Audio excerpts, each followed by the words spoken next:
we have my co-chairperson, again a very important person, the WHO country representative of Sri Lanka, Dr. Razia Pendse, who is heading the WHO's response in the country related to COVID-19 prevention. And we have several distinguished luminaries and experts in public health in the audience as well. So I'll hand over to Dr. Razia Pendse, my co-chairperson, for opening remarks. Thank you, Professor Karnatilake, and good afternoon, everybody. I'm sure you all would be listening in and processing the information that has been flowing through since morning. And I was there for some time, and all the presentations that have been made have really put kind of different perspectives on managing the COVID-19 pandemic that has impacted everyone across the globe, affecting lives and livelihoods. While it is true that it has caused major disruptions, it has also brought out the force of human enterprise and ingenuity, including innovations. We got to know about the disease. The viral genome was mapped in January, and by February we already had a discussion on R&D blueprint on how to tackle this novel coronavirus, which later on was named as SARS-CoV-2 and the disease COVID-19. Since the beginning of the pandemic response, the World Health Organization has been convening experts around the globe to look at the diagnostics, the therapeutics, and also the vaccine for protection against the disease. This has been a historic response to the pandemic, where in a very short time we were able to get the PCR diagnostics. There's a lot of research on getting the therapeutics, while a effective and safe antiviral against SARS-CoV-2 still awaits us. There has been a lot of research on repurposing existing antivirals, and the specific anti-coronavirus antiviral, which was remdesivir. Unfortunately, WHO latest recommendation is against the use of remdesivir, especially for severe illness.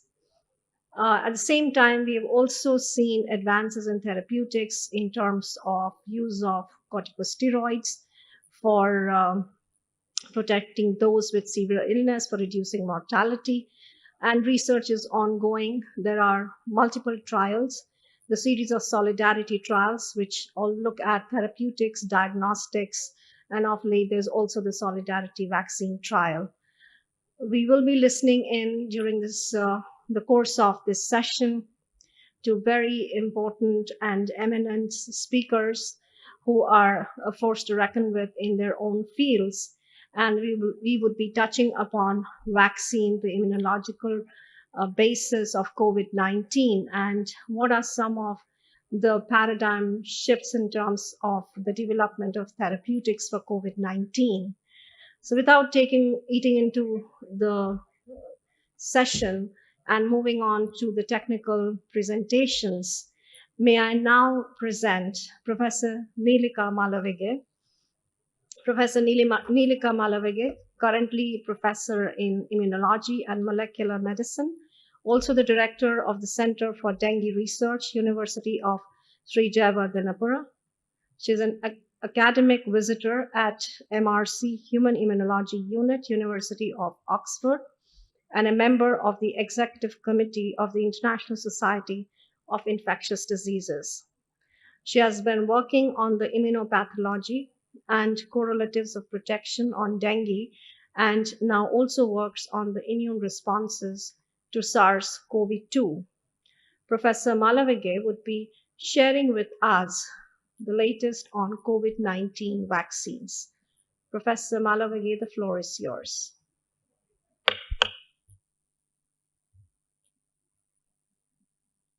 Okay, I'm talk about herd immunity, whether with the vaccines we are going to actually induce herd immunity, or are we only going to target the vulnerable population, and the types of vaccines and how they work, and what are the safety issues we are looking for. So I know everybody must be familiar with herd immunity because this is a public health conference. And just to take you through this, I'll get my point out. Okay, so if there are no immune individuals in a population, when certain individuals are infected, the whole population or a large number of the population are infected. But for instance, if a large number of the population are immune, even if certain individuals are infected, the infection is not transmitted because of these immune individuals. So this herd immunity can be induced either through natural means of everybody getting the infection or through vaccination nowadays, which is very successful in many vaccines like measles, rubella, mumps, and so on. So now when we talk about immunization against COVID, are we going to aim at inducing herd immunity, or are we going to be inducing just vaccinating the vulnerable populations to make sure reduce the mortality and morbidity?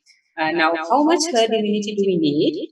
That depends on the R0 value. Again, this is a public health conference. I won't talk about R0, but basically it's the number of people that an infected person infects. Now, highly infectious diseases like measles, so many people are infected by particular individuals, so the R0 value is like 12 to 18%. And to prevent infection or to induce herd immunity, you have to have 92 to 94% of individuals being immune in a population.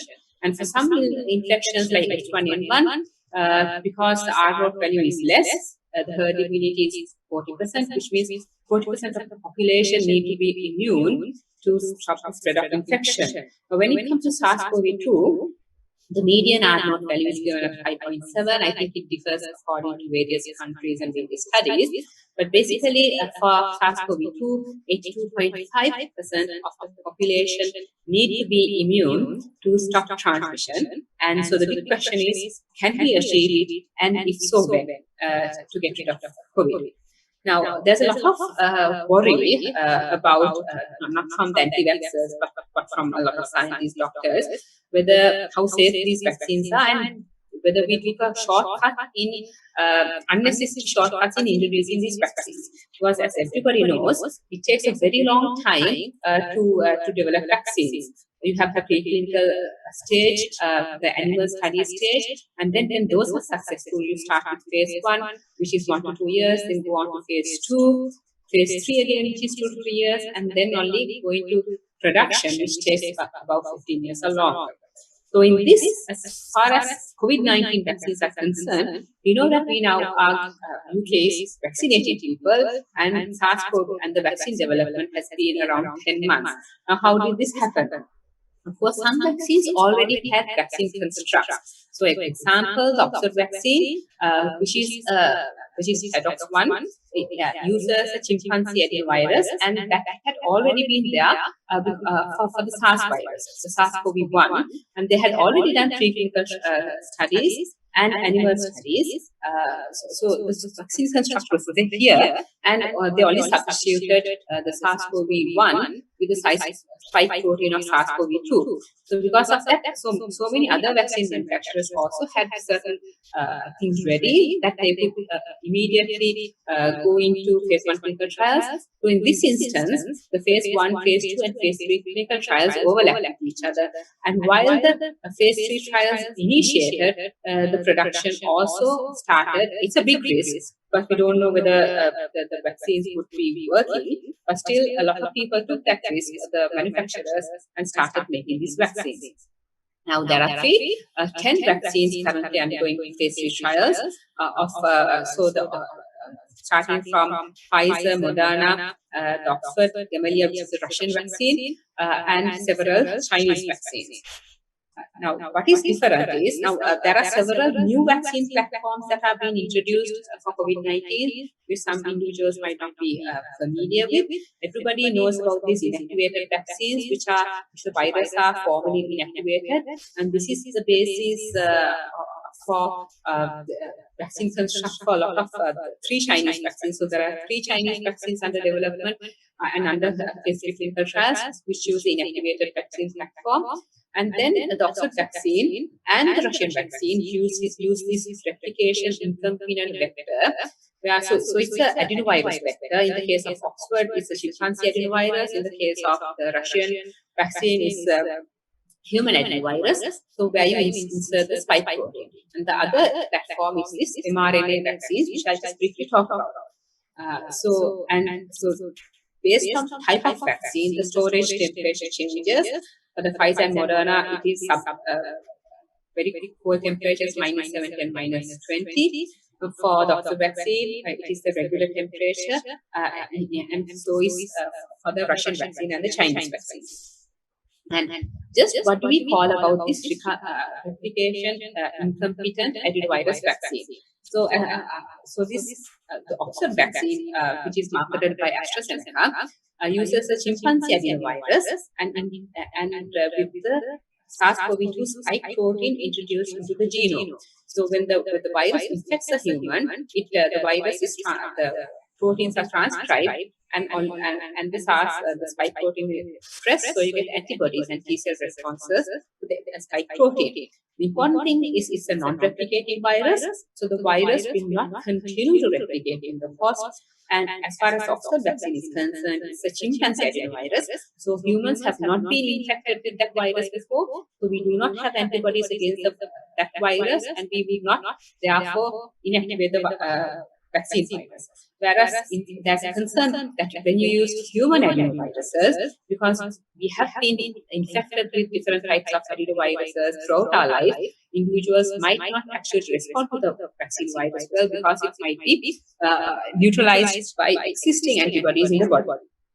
And the Moderna vaccine approach and the Pfizer vaccine approach is this mRNA vaccine.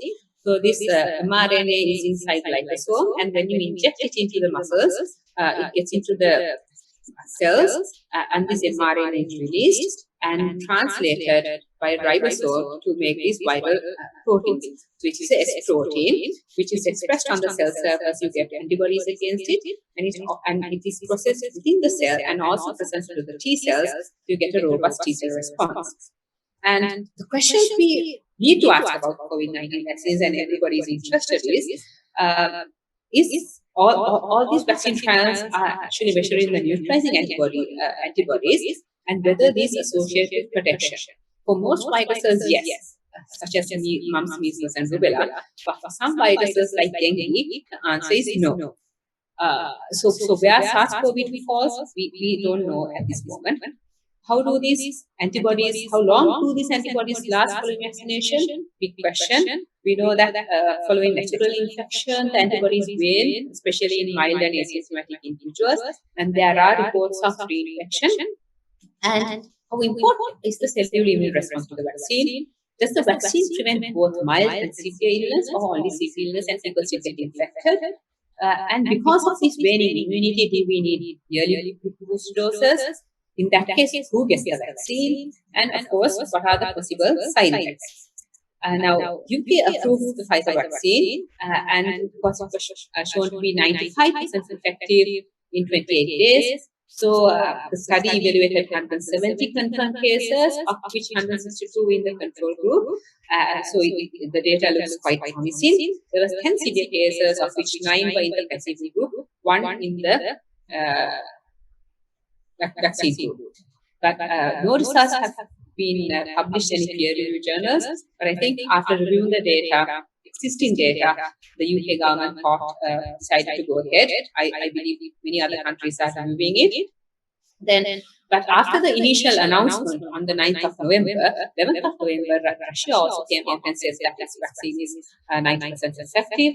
And this was with the interim analysis of 20 cases, which is quite a small sample number and difficult to analyze. And they analyzed this data 3 weeks after giving the vaccine. So it's difficult to come to a conclusion. But again, based on the very limited analysis of 20 cases, after a period of 3 weeks, the data looks promising, but of course we need more data. Then 16th of November, Moderna presented its data saying that it's 94% effective, but it didn't give out any data as to how many cases did they analyze and on what basis are they actually saying that it's 94% effective. So we need to see the trial data for that. Oxford came out a few days later, 23rd of November, saying that their vaccine is actually 70% effective because the vaccine efficacy was different based on the different doses. So they had two dose regimes. One was a low dose followed by a high dose, and the other was a high dose regime. And surprisingly, the low dose followed by a high dose gave a 90% efficacy versus the high dose regime. And they have analyzed the cases in a large number of individuals. But again, these studies are still ongoing, and we do not have the data to comment any further. And this is the only vaccine that they have analyzed the data. The vaccine efficacy in individuals over 70 years, which is a 214 population with both the high dose and low dose. So all the individuals respond in the same way, produce the same amount of antibodies as young individuals. And one important thing about the Oxford vaccine, they fortunately don't make any claims. They say that, it induces a good high amounts of neutralizing antibodies if the neutralizing antibodies correlate with protection. And basically, the problem is we don't know if the presence of neutralizing antibodies associated with protection, which is the important question. Now, this is one of the Chinese vaccines, which is the inactivated vaccine. And so this vaccine, the manufacturers show that their vaccine induces a quick antibody response within 14 days. And based on the quick antibody response that occurs in 14 days, they have approved it for emergency use. And in China, about 1 million or more individuals have already received the vaccine. And some have only developed mild disease according to the vaccine manufacturer. Again, the data is not available. However, the neutralizing antibody titers induced by this inactivated vaccine was less than seen in other vaccines. So this is just a comparison of the neutralizing antibody titers.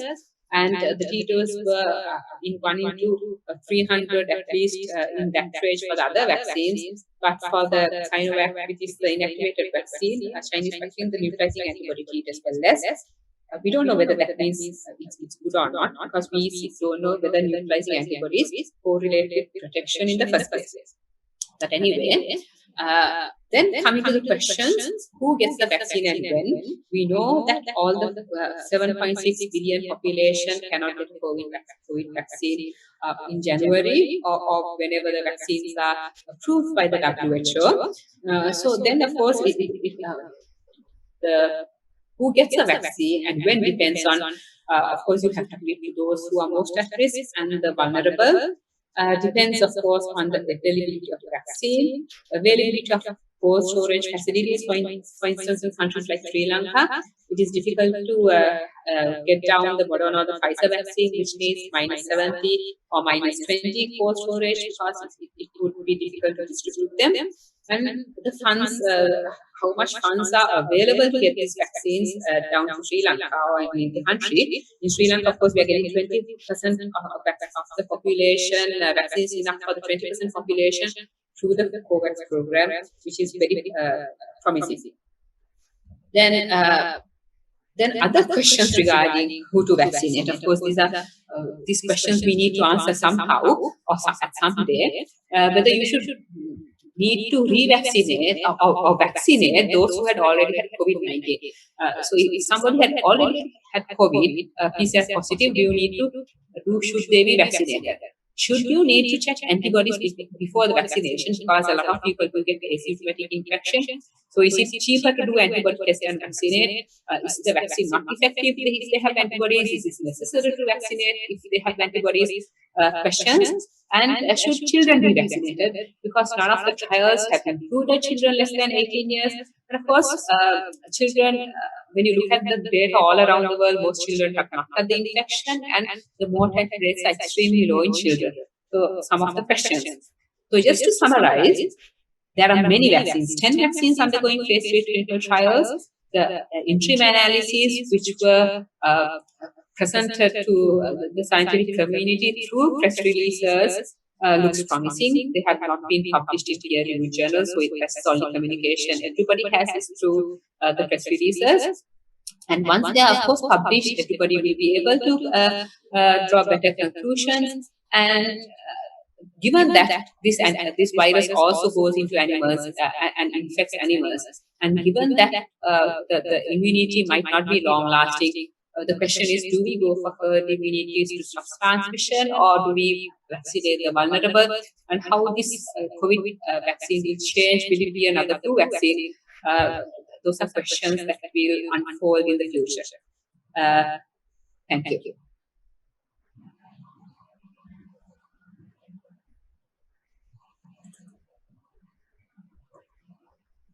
Everyone is talking about the vaccine.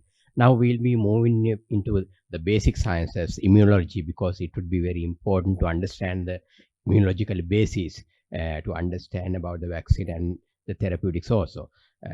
Professor Suranjith Seneviratne, consultant of clinical immunology and allergy in UK. Suranjith, over to you. Thank you, Indika. Thank you very much. Thank you, Indika, and thank you for the invitation. What I'll do in this 15 minutes is just go through a few aspects about what is known about the immune aspects or related to COVID-19. I'll just talk about some immune changes, basic aspects, some changes, antibody cellular responses, and then talk about some immune deficiency patients. Now, all of us, going back to the origin, all of us know that there are different cells. There are B cells, T cells that are important with regards to immune responses. And in addition, there are different other cells like the neutrophil and the map in the immune landscape. So when it comes to T cells, there are different types of cells: Th1, Th2, T regulatory cells, Th17 cells, and these are different cells that produce different chemicals called cytokines, which affect the immune response.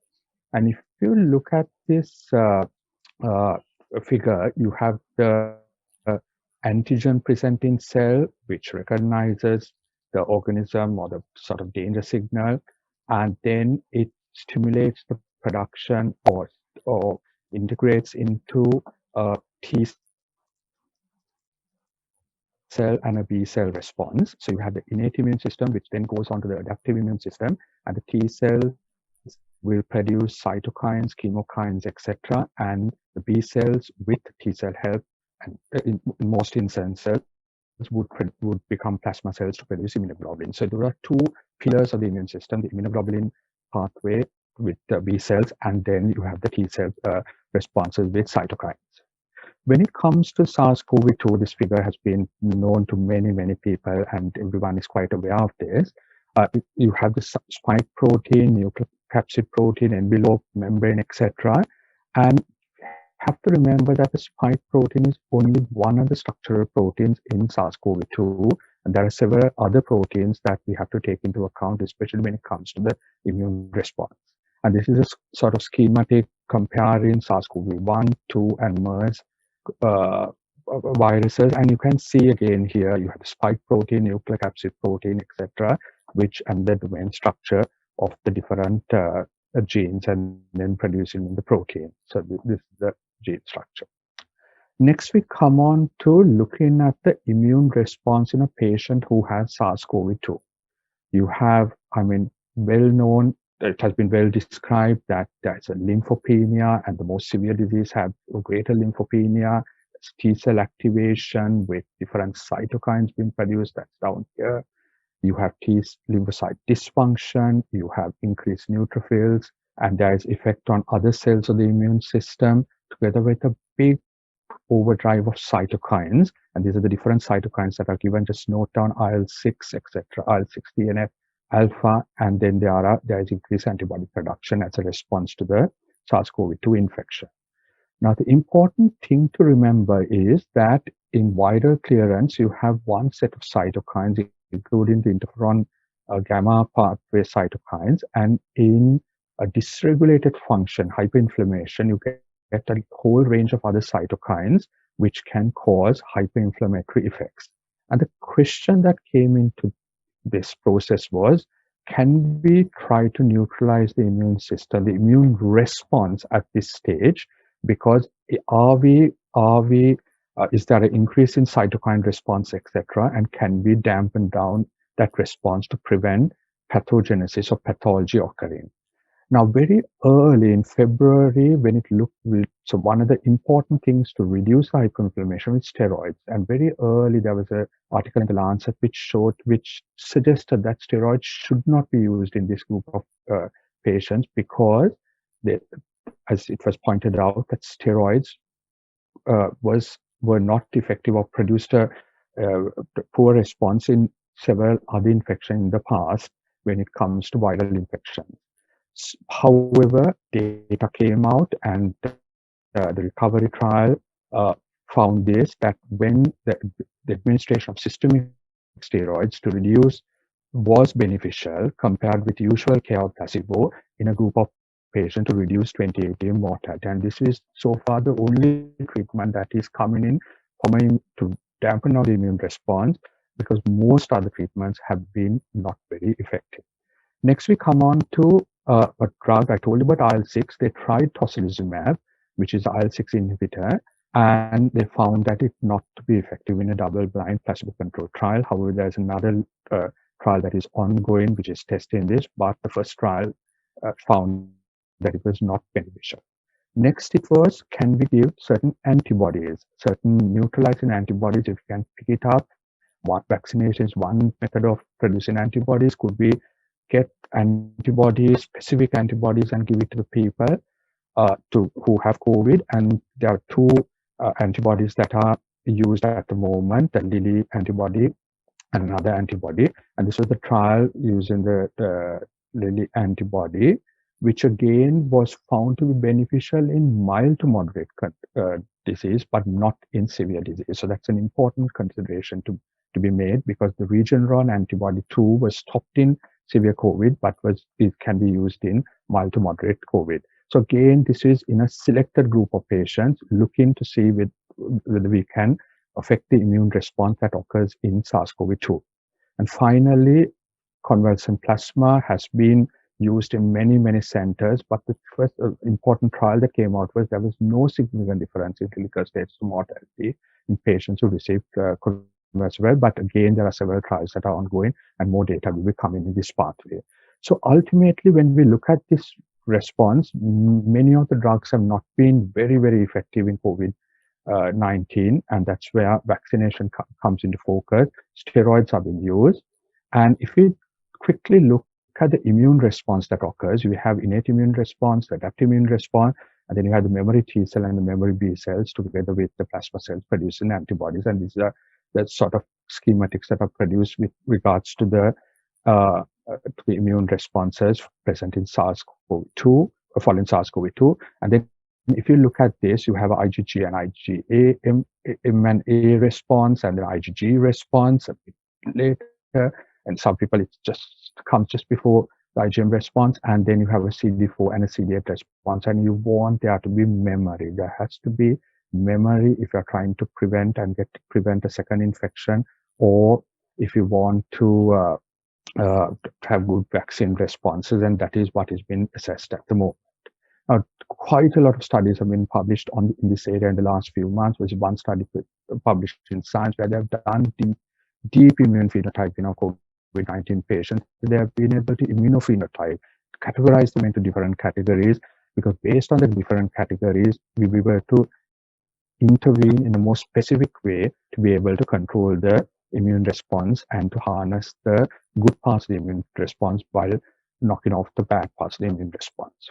Next, I'll quickly go through certain antibody response, cellular response, which are targeted in the vaccine response, but this is through natural infection. What are the pattern of the antibody and cellular responses?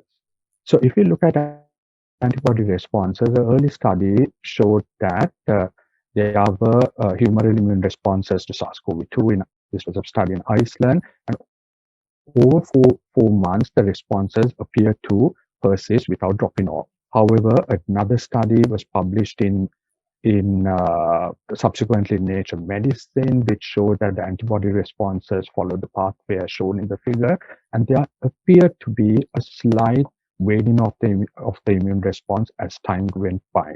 And this was followed by several studies after that, showed a rapid delay in the anti-SARS-CoV-2 antibodies in people with mild COVID-19, together with a large study from Imperial College showing the declining prevalence of SARS-CoV-2 in a community study of a large number of patients that is to be published very soon. So the antibody response is present, but it appears to be waning off. That the antibody responses to children and adults are different. And this is very important when it comes to the multisystem inflammatory disorder, because in children you have a dysregulated antibody response leading, together with some cellular response, leading to multisystem inflammation in a small subset of patients. And knowing this response is important because for treating those groups of patients in the correct way. Antibodies associated with protection against reinfection. This is again a very recent study coming from Oxford, which appears to show that the SARS-CoV-2 is produced, but we know that a small group of patients can have reinfection, but the vast majority appears to be protected, at least during the early stage. Next, we go on to cellular responses. We have gone through antibody responses, looking at the cellular responses. Very early on, certain parts of the virus that stimulate cellular responses were identified by a group in San Diego. And these were initial studies very early, February, March time. And this was also extended further, and the responses appeared to be to a range of proteins in addition to the spike protein. And that is a very important thing to remember, that it was not only the spike protein that had the immune response following natural infection, but a number of other proteins in the virus.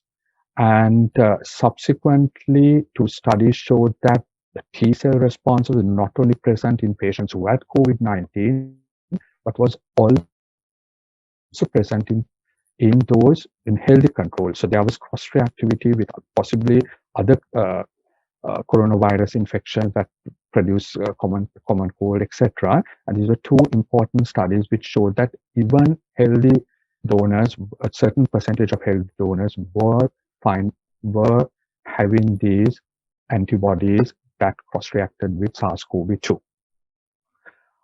In addition, a paper found that people could have a T cell response without an antibody response, or with the antibody response being very, very weak, with a good T cell with a reasonable T cell response. And this is another important study saying that both T cell responses and antibody responses should be looked in when it comes to vaccination and natural immunity after an infection. So this has been taken, and especially the San Diego group has done quite a lot of work in this area, where they have found that patients with COVID-19 can have a T cell response, and that's a CD4 and CD8 response, and this can be directed against different proteins, the spike protein, the membrane, the nucleocapsid protein, etc. And even a certain proportion of unexposed patients can have this same response to a lower degree and to a broader, to a narrower range of the proteins as opposed to SARS-CoV-2. As you go older, they have found that the responses seem to be more dysregulated, at least in the natural immune pathway, and that is something to be studied, especially with the vaccines. And this was a sort of schematic to show the difference in the responses in mild and severe COVID. The study was done by the Oxford group, where a whole range of different proteins were targeted in the different categories of patients, and this was the time period over which these different responses evolved. And this was again a schematic that is being followed at the moment with regards to the some of the cellular responses post-COVID. Now, the important thing is antibody responses seem to be waning off. What about the T cell responses? Again, a recent study from the UK showed that the data reassured that functional T responses seems, at least at 6 months, was present and appeared to be functional in that period. So that is some good news that the the T cell response may be persisting for longer than the antibody response, but further studies will have to come. Other cells are important in addition to T cell, B cell, these other different cells, mate cells, etc. This was schematic showing that both the classical pathway and the atypical T cell responses would come into postulated to come into play with regards to SARS-CoV-2.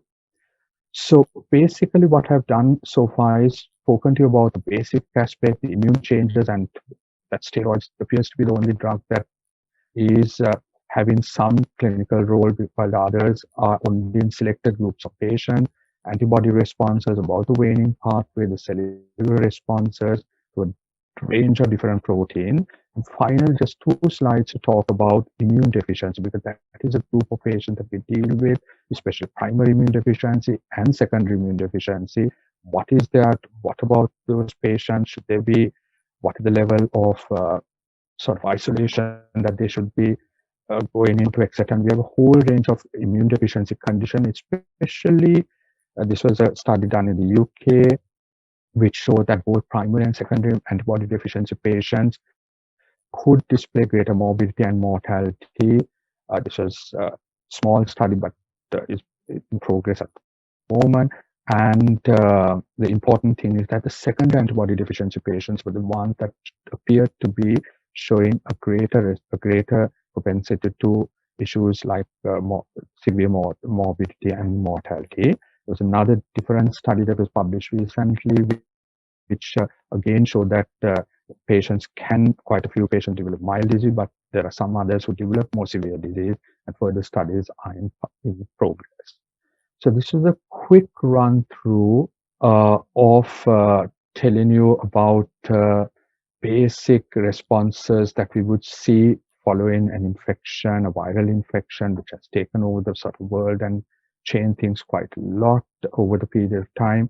The immune changes, I touched on the immune changes that occur together with the clinical implications with regards to steroids and the cytokine inhibitors, the different monoclonal antibodies, and convalescent plasma. I told you about the antibody responses and the sort of the studies that have shown the antibody responses and the appearance of slight waning of the different responses as time goes by, and that has important aspects with regards to vaccination. Would we have to vaccinate the person if we get antibody response, predominant antibody every year, etc. And those studies will come on. The cellular responses with regards to T cells, CD4 cells, CD8 cells, and the important parts of the virus that are targeted by these cells and how it lasts.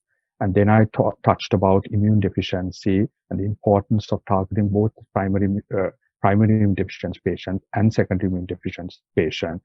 So ultimately, it comes into quite a lot of drugs have been sort of targeted in this condition. There has been repurposing of certain drugs, etc. However, ultimately, it appears that quite a few drugs are not having much benefit, and we would be going to, Neelika touched on this, the vaccine.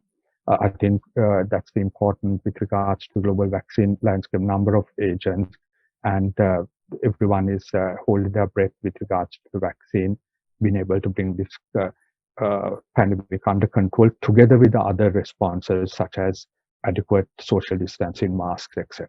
Thank you very much.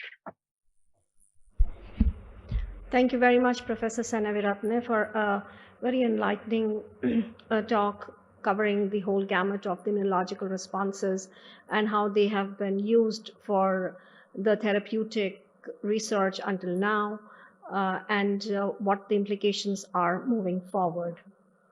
For the last presentation of the session today, it's my pleasure to invite Professor Nadarajah Shreeharan, who currently holds visiting professorships at King's College London and at the University of Jaffna. He's also consultant to the biotechnology and pharmaceutical industries. A graduate from University of Colombo, Sri Lanka. He did his post-graduation clinical training in internal medicine and PhD in cardiovascular studies. And he assumed the role of a foundation chair in medicine at the University of Jaffna. Professor Shreeharan will be speaking to us on new paradigms in the development of therapeutics for COVID-19. Over to you, Professor Shreeharan. Thank you very much, Chairperson. I want to thank the organizers for granting me this privilege to share my thoughts with you on the paradigm shifts and some of the challenges facing the development of therapeutics and vaccines for COVID-19. We live in extraordinary times, and the response of the scientific community, the global community, has also been unprecedented. Here we are just 1 year into the introduction of a new virus and a new disease, and we have several therapeutic options and vaccine leads that are about to be deployed. I will just take you through a very quick bird's eye view of some of these paradigm shifts and some of the challenges that still exist. First of all, the deployment of accelerated development and regulatory pathway. We heard about that from Professor Neelika as well, where the drug development process, which is traditionally sequential in nature, has been transformed into parallel and overlapping processes. And that has been made possible by, I would say, an unprecedented collaboration across all the stakeholders involved in the development process, public sector, private sector, academia, governments, NGOs, and regulators. And I think what this has done, it has removed some of the, what I would call bureaucratic, unproductive interfaces that always existed in the development pathway, and that has enhanced productivity and shortened development time. The deployment of novel study designs, particularly the adaptive study designs. These are designs that are traditionally used in small-scale clinical pharmacology studies, were incorporated into the large-scale phase 3 programs, whereby multiple interventions could be tested in a single protocol. Recovery trial and the Solidarity trials are very good examples of that. So quick decisions can be made about the utility or otherwise of those interventions. The standardization of protocols and endpoints, particularly in vaccine development, so that we now have multiple vaccine candidates from different platform technologies, we are able to compare the benefit to risk profiles of those vaccines to make decisions. And also the regulatory agencies have stepped up with real-time rolling review of the regulatory data, using artificial intelligence techniques as well, so that quick decisions can be made, and as has been made with the MHRA, for example, recently. However, it is important to realize even in a pandemic, scientific principles cannot be compromised. And by and large, we have maintained the scientific rigor so far in this process. And also it's important to make sure we don't lose the basics of the benefit to risk of medicines, that they're assessed carefully, they are articulated carefully, and conveyed transparently to the scientific community and the public at large. Sometimes it is worrying to see benefit and safety being described as binary parameters. You hear statements perhaps from politicians, even in some of the scientific communications, we will deliver a safe and effective vaccines, as if they were binary parameters. They are not. They are continuous variables along this benefit to risk paradigm. And therefore it's very important to quantify benefit and quantify the risk and articulate that very carefully. So if you look at the vaccine development program, it follows this benefit to risk pathway. We start with a number of lead vaccines, over 200 in number with the COVID-19. And at the beginning, because there's very little data, they have to be assumed to have 100% risk and zero benefit. And through targeted development programs, as has happened over the year, the objective is to end up with a completed vaccine. And we are still not there. What we have is some excellent developmental vaccines which are being released because it's a pandemic through limited usage or emergency usage. It happened with the Chinese and the Russian vaccines fairly early on in the development process. The good news is we are getting very close to the completed vaccine stage, but still I want to emphasize they are developmental vaccines being released under emergency use in a pandemic. So it's very important that we all continue to collect the data, long-term safety, long-term efficacy, even when the vaccines are deployed into the public at large. As far as the therapeutics are concerned, great scientific advances in terms of, as Suranjith articulated, in terms of delineating the molecular and the cellular mechanisms involved in COVID-19 disease, the entry of the virus, the replication of the virus, understanding the inflammatory cytokine cascade, which causes severe disease, and to recognize the coagulopathy element of this, which has allowed, understanding these molecular targets have allowed the development of molecules, both repositioning of existing molecules and innovating new chemical entities to modulate these targets. So this has, what has happened over the last year, a two-pronged strategy. Because it is a pandemic, the immediate response was to reposition existing medicines. But it's important to realize that just because a medicine has a good optimal benefit to risk profile in one disease, for example, chloroquine-resistant malaria, it doesn't automatically translate into a good benefit to risk profile to another disease. But significant progress has been made. I'm not going to go through them in details. I've just listed some of the repositioned medicine. Of course, the real success story is dexamethasone, a simple and safe, widely available medicine in the recovery trial was shown to save lives in oxygen-dependent patients in the late-stage disease. What it has shown is proof of concept. It has shown that not only is there an inflammatory cascade in the late-stage disease, but suppressing that inflammation can save lives. So it augurs well, we have to wait and see, augurs well for the number of other anti-inflammatory drugs, more targeted drugs that are currently in clinical trials. The jury is still out there. We have to wait and see for the data. Remdesivir is good, not as effective as dexamethasone, no mortality benefit, but does shorten duration of symptoms and duration of stay in hospital. And then, of course, the judicious use of antithrombotics, recognizing the coagulopathy, the judicious use of antithrombotics in managing the coagulopathy that exists. And as I said, some disappointing news with drugs which showed potential, the anti-HIV drugs and hydroxychloroquine, the data is still not there to demonstrate its benefit in the tested patients. The door is still open. It is possible some of these drugs, including hydroxychloroquine, may work very early on in pre-exposure prophylaxis, but we don't have that data. And because we do not know the longevity of this virus, whether it will last for a year, 2 years, 3 years, it's very important to continue to search for new molecules. And that program is ongoing. There are a number of discovery and development programs looking at new chemical entities against the various targets. For example, a lot of work going on modulating the ACE2 receptor. But these are new molecules and the data will take time for it to be delivered. But as Suranjith said, good news on the recombinant antibodies from both Regeneron and Eli Lilly. A cocktail of these antibodies regenerated do well in early disease. That comes to the next point I want to make, and that is to target the right drug for the right population of patients. It's not a new paradigm, it's reinforcing an existing paradigm, and it's very important to understand the clinical course of COVID-19. It's very clearly delineated now into an early stage disease, mid-stage disease, and the late stage cytokine cascade.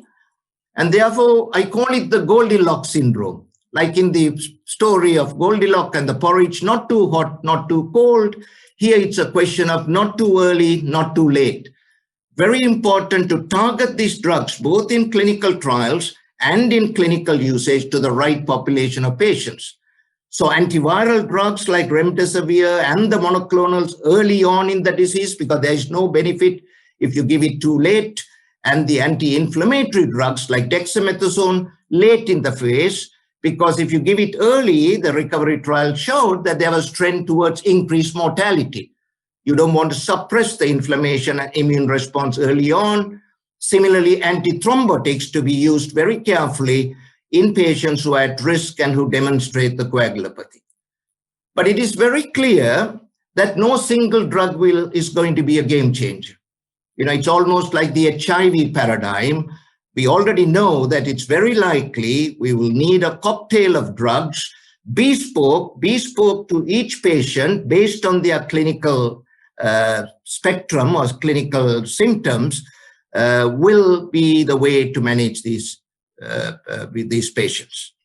I just want to say a few words before I finish. Neelika has given a comprehensive review of the vaccines. I want to reinforce certain messages and some of the challenges.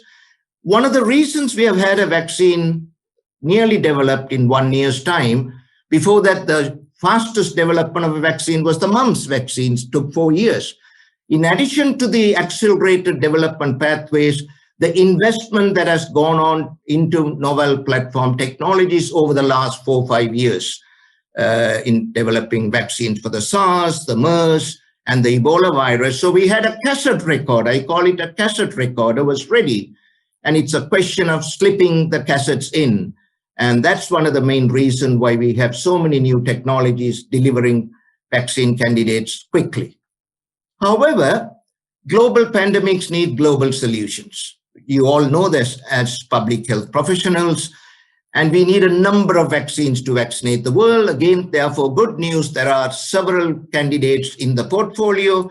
And also we need vaccine candidates from different technologies. Not only to mitigate the risk of failure, because some of these technologies may fail. So far, I must say the news is great because people never expected 95% efficacy in some of these vaccines, new platform technology vaccines. So that's good news. But we also need vaccines from different technologies to use in different locations, different environments, in different subgroups. The data will emerge so that certain vaccines and certain technologies can be targeted, bespoke to certain population of patients. Neelika has already shown this slide. I'm not going to go through it, but a key message here is that these vaccines will have different properties and different advantages and disadvantages in terms of cost, in terms of storage. And so far, all the vaccines are 2-dose regimes, which is problematic in vaccinating the world. But one of the other messages is, and we already know that, the first drug or the first vaccine may not be the best. There will be further developments that will take place. And we already know from the CEO of BioNTech that the second generation of RNA vaccines are being developed. And I hope that with time, the cost will come down, the stability will increase, and you could have RNA vaccines, which may be single-dose vaccines, and which can be used in the conditions where storage facilities may not be available. So we have to wait and see, and the program has started. I am very optimistic that further development will continue to try and enhance the quality of these vaccines. There are some challenges that exist, and already articulated a few of these. One of the ones is, will the virus mutate? It is an RNA virus. It has mutated several hundred times, but fortunately not significant enough to have an implication for the existing vaccine program. But again, the good news is the analogy of the cassette recorder. Once you have the platform technology in place, it's very easy or much easier to switch to the next vaccine candidate. So even if it does mutate, we don't need to do the full-scale phase 4, phase 3 programs that are needed. We all need to have more data on the duration of protectivity. These are all trials with 3-month data. As you heard before, we need to understand how long the protectivity will last and also against what.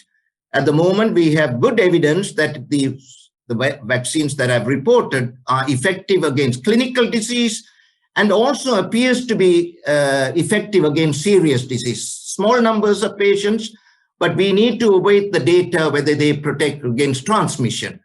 And that will determine the overall vaccination strategy, whether you're going to just give it to the high-risk groups to protect them from severe disease, or is it going to be a public health measure? I like to think it's the latter as well, where you populate the world to create a population immunity. And for that, we need to have more data in terms of the effectiveness of these vaccines in transmitting disease. And I personally feel that will come. It's very likely they'll be effective. I don't know how effective, but they will be effective against transmission. Fingers crossed. And of course, the other question of long-term safety. We have 3 months safety now. The good news is if you look at all the vaccines that have been developed over the last 4 decades, 95% of the adverse effects occur in the first 40 days after dosing. Therefore, the fact that the vaccines are safe, no major side effects at 3 months, augurs well that they are as effective, probably as effective as the vaccines we have, but that's not good enough. We need to continue to collect more safety data, long-term safety, so that the rare, very rare, however dangerous side effects are monitored and picked up. So one needs, and I think in many of the countries that's happening, very good effective pharmacovigilance systems to try and monitor for safety. And one final point, we need to continue the clinical assessment of these vaccines. The current vaccines, new vaccines, and there are a number of issues that we need to consider. I won't go into the detail. The ethics of continuing and scheduling control studies. What will be the control arm? Once you have a vaccine available, it may become unethical to do placebo-controlled studies. You might have to do the studies against the gold standard. We are not there as yet. And my final slide is what next? What do we do? Having a vaccine is not the final solution. We are in a marathon, not a sprint, and all of you as public health professionals know that. I won't go into the detail. We have to vaccinate the world and make sure we have affordable vaccines and vaccines are made accessible to the world. And a lot of work needs to go in to overcome the unfortunate vaccine hesitancy that still exists. So as medical professionals and public health professionals, it's our duty to be transparent and educate and communicate to the world the role of the vaccines, how they can bring this pandemic to a close. Vaccines and therapies are not silver bullets. You see, they are very important tools in the toolbox, but we have to continue with the fundamental public health measures that all of you as public health professionals all over the world and the Western countries need to learn a lot from the Asian countries, what fantastic work that has gone on in terms of public health measures that has contained the virus. They need to continue, and that's not a bad thing, because if we learn good habits, they will help in controlling other infections, respiratory infections, flus, and so on. And my final point is that we all need to learn the lessons from this epidemic so that we carry the lessons on to the new normal, to the new post-COVID world, so that we are better prepared for the next pandemic, which will surely come. We will learn from some of the ways that we have developed drugs and vaccines quickly and continue some of the processes and learnings into the new world so that high quality drugs and vaccines are developed, not just for the Western countries, but for the whole world. And at a personal level, I hope we will all become better people and make the world a better place. I think the virus has shone a mirror onto the world, societies. We cannot have a world that is divided with haves and have-nots, and that we will move forward into a better world as a result of this pandemic. Thank you very much. Thank you very much, Professor Shreeharan, for this very lucid and fascinating talk, looking at the paradigm shifts that has happened during the pandemic.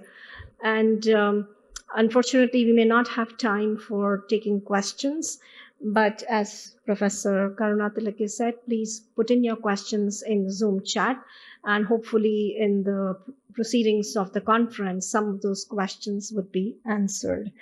So in summary, a few take-home messages, and I would start with the last speaker. Some of the things what he said was that there's no one magic silver bullet. We will have to look at a comprehensive set of interventions. Vaccine just adds on to our public health and social measures. So while we are excited about the news of the vaccine, and as the presenters have said, there are still many questions that need to be answered. We need to continue to look for more data, more analysis on the safety, efficacy, and what is it that the vaccine can do and what it cannot, At the same time, continue to focus on the public health measures that have proven to be, they have proven and have stood the test of time in the pandemic response, as seen by many Southeast Asian countries. And as we move forward, while we'll continue to collaborate, and collaboration and solidarity has been two very strong foundations of the pandemic response. Without that, we would not have reached where we are 1 year into the pandemic, and we have seen so many scientific discoveries and novel technologies that have been harnessed to preserve lives and also livelihoods. In closing, I would just like to say that as we face this pandemic and move towards recovery, hopefully, we need to continue to invest in our public health systems, as was highlighted earlier in the day, that the economic health is closely interlinked with the public health. So we need to continue to invest in robust public health systems, focus on the preparedness and resilience of our health systems to have not only better response, but perhaps pandemic proof. The pandemic has, this COVID-19 pandemic has revealed how unprepared the world was. And the next pandemic is not a question of if, it's a matter of when. And when it happens, we should not be in the same situation as we were with the COVID-19. As we recover, let's recover better, and for the better recovery, not just for the people, but also for the planet, because it's closely interlinked. And if we do not take care of our planetary health, it would be very difficult to continue to have good population health. With that, I would like to hand over to Professor Karunatilake for final words and some housekeeping. Thank you. Thank you, Dr. Razia Pendse. Before we move into the proceedings and maybe some housekeeping announcement, I would like to hand over a token of appreciation for my co-chair and WHO country representative of Sri Lanka, Dr. Razia Pendse. It's a symbolic token of appreciation of all the resource persons.